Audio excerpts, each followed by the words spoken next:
আমরা সবাই পদত্যাগ করি। বিভিন্ন দলীয় কারণ ছিল। বিপি নূরের সাথে আন্দোলনের সংগ্রামে ছিলেন, মানে ছাত্র অধিকার পরিষদে ছিলেন। তো ছাত্র অধিকার পরিষদ ছেড়ে আপনারা যে ছাত্র শক্তি করলেন, বিপি নূরকে ছাড়ার কারণ কি ছিল?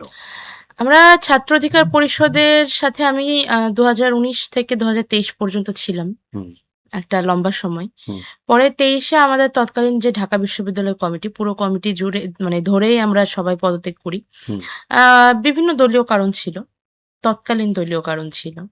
নূর ভাইয়ের সাথে তখন আমাদের কিছু ঢাকা বিশ্ববিদ্যালয় কমিটির কিছু বিষয় নিয়ে আমাদের যেরকম কথা ছিল, গঠনতন্ত্র যেরকম ছিল, সেগুলোর সাথে মিলছিল না বলে আমাদের মনে হচ্ছিল তখন।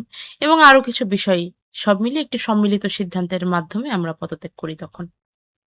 এটা কি পলিটিক্যাল ফিলোসফির জায়গা থেকে কোনো বিভেদ ছিল, নাকি নেতৃত্বের প্রতিযোগিতার মতো বিষয় থেকে? নেতৃত্বের প্রতিযোগিতা আমি বলতে চাই না। আমরা যতদিন পর্যন্ত আমাদের রাজনৈতিক সিদ্ধান্তগুলোতে মিল ছিল, আমাদের যে চেইন অফ কমান্ড তৎকালীন, তাতে আমাদের কখনো আমি দেখিনি যে কোনো নেতৃবৃন্দের প্রতি কোনো ধরনের কোনো অসম্মান। আমরা এখনো অনেক সম্মান দিয়ে কথা বলি একে অপরের সাথে। আ আ না, নেতৃত্বের জায়গায় কোনো সংকট ছিল বলে আমার মনে হয়। আমার কখনো মনে হয়নি ওই সময়টা। আচ্ছা, আমরা আবার বর্তমান সময় ফিরি। সেটা হচ্ছে জামাতের জোটের অংশ হচ্ছে এনসিপি, আপনি যে দলের সংসদ সদস্য। তো জামাতের রাজনীতি আর এনসিপির রাজনীতি কি এক? ভবিষ্যতে এনসিপির রাজনীতি কি জামাতের রাজনীতি এক হবে? না, না, কি বলেন? বাংলাদেশে কোনো রাজনৈতিক দলের রাজনীতি কি অন্য আরেকটি রাজনৈতিক দলের মতো হয়েছে কখনো? এরকমটা কখনো হতে পারে না।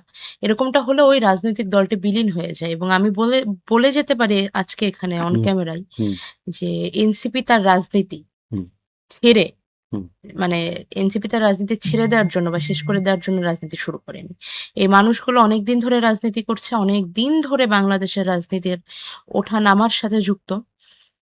এখন তো আমাদের সাথে তরুণদের সাথে এখন আমরা কিছু প্রাজ্ঞ ব্যক্তিদেরও পাচ্ছি যারা আরো অনেক বেশি দিন ধরে রাজনীতির সাথে যুক্ত। হুম। কেউই এখানে ঠিক রাজনীতিটা শেষ করে দেওয়ার জন্য আসেনি।